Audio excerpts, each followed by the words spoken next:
Zee 24 तासच्या बातमीनंतर बारामतीतील EVM ठेवलेलं गोडाऊनचं CCTV सुरू, काहीतरी काळबेरं होण्याची शक्यता असल्याचा करण्यात आला होता आरोप। शिरूर लोकसभा मतदारसंघात बोगस मतदानाचा आरोप, राजगुरुनगरच्या मतदान केंद्रातला धक्कादायक प्रकार।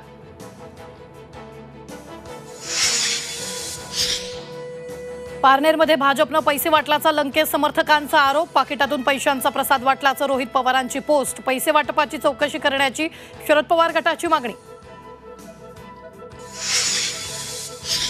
नाशिकमध्ये रात्रीस पैशांचा खेळ चाले, मुख्यमंत्र्यांचा व्हिडिओ पोस्ट करत संजय राऊतांचा खळबळजनक दावा, तर पराभव समोर दिसत असल्यामुळे राऊत खोटे आरोप करत असल्याचा शिरसाटांचा पलटवार।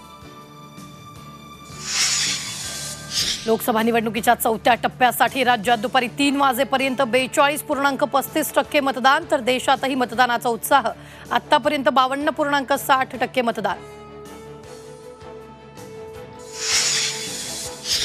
पुण्यात धंगेकर, मोहोळ, चंद्रकांत पाटलांचं, तर शिरूरमध्ये अमोल कोल्हे, आढळरावांचं मतदान, लंकेंनी नगर, तर जालन्यात दानवेंनी बजावला मतदानाचा हक्क।